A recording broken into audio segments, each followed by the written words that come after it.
Hi, Chris Good here, and this is a solution to one of the practice two different kinds of t-tests worksheet. This is problem number 1, and let's read about it. A research study was conducted to examine the differences between older and younger adults on perceived life satisfaction. Pilot studies conducted to examine the hypothesis. 10 older adults over 70 and 10 younger adults 20 to 30 are given a life satisfaction test, high reliability and validity. The scores measure from 0 to 60. High scores mean high life satisfaction, low scores means low. Data presented below compute the appropriate t-test. Okay, so we need to pick whether it's going to be independent groups or repeated measures. How do you know? Well, let's read about the study. 10 older adults and 10 younger adults. So these are two groups, different groups of different people, and we're measuring the life satisfaction one time from each group. So these are two independent groups of independent different people.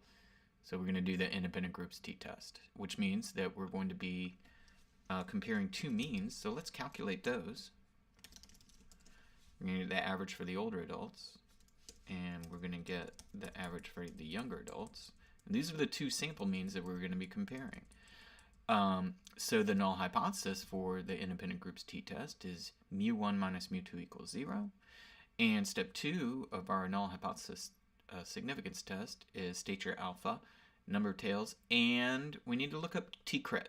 So that means we need degrees of freedom. So that means we're going to need the sample size. So I could just count them, but I'm going to let Excel do it. Count these scores up here. Should get 10, and we'll count them over there too. Don't really need all those decimals, so I'm going to move those down. Degrees of freedom then is equal to n minus 1 for both groups. And you know what? I'm going to insert another little row here so that I can do pooled degrees of freedom, because you need pooled degrees of freedom in an independent groups t-test, and I'm going to sum those two numbers to get 18 degrees of freedom pooled. All right, I'm just going to bold these to remind myself that those are sample statistics. So now we can look up t-crit in the t-table now that we have 18 pooled degrees of freedom. So let's change t-crit 18, and then let's look up in our t-table what that is. All right, so proportion and two tails combined, 0.05, go down to 18, so it's 2.101. Great. 2. Except that it's not 2.101, it's plus or minus 2.101 because it's two-tailed. Now we get to calculate t. In order to do that, we're going to need t.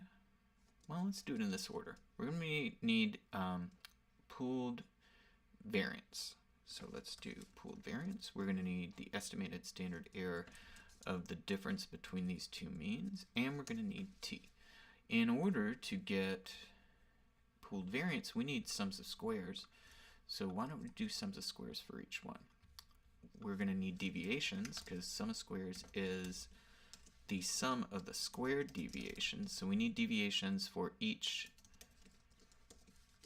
one of these samples. Deviations of each score from the mean, and I want to make sure that I'm using the same mean every time, so I'm using those dollar signs to keep cell B19 constant as I copy and paste this. And also, I'm going to reveal some extra decimals here just so I know what those are. And then we'll just square those. And I need some extra decimals there too, because if you get 0 for a squared deviation, unless this number is equal to the mean, that's probably wrong.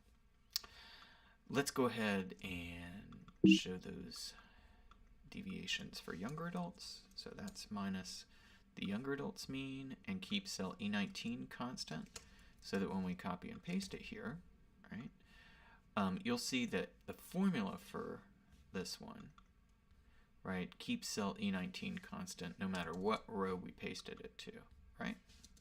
Okay, then we can copy the square and paste it over here all the way down, and we'll sum these squared deviations for each group.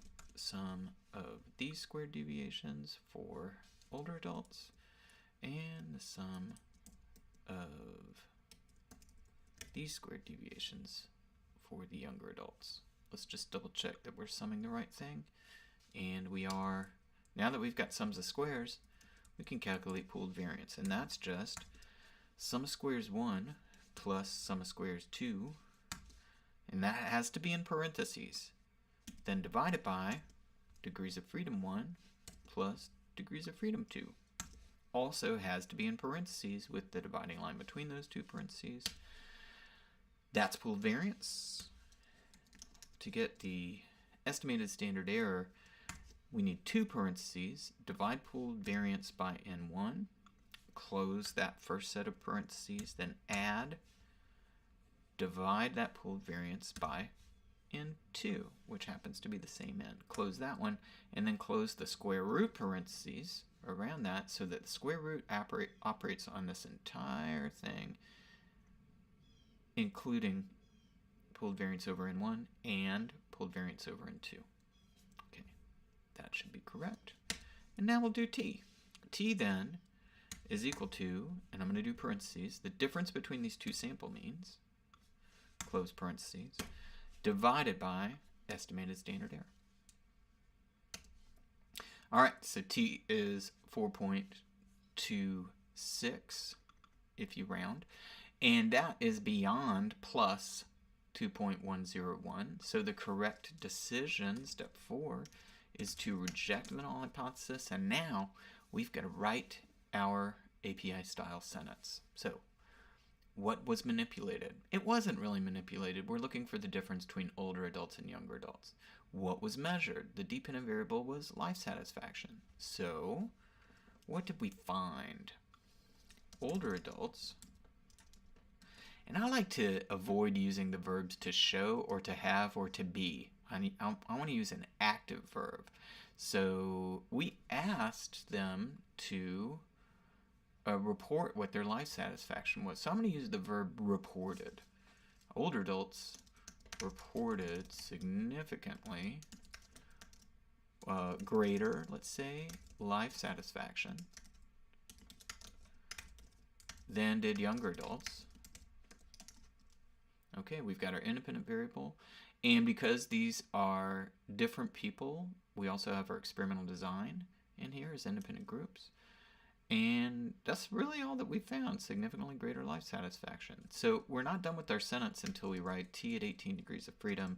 And then you report t observed, not t crit, so 4.26, positive 4.26 with p. Well, let's see.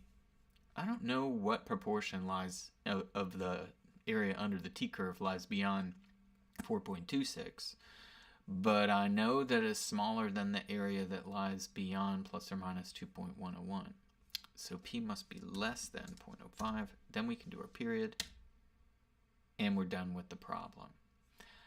Thanks for watching, and we'll see you in the next t-test solution.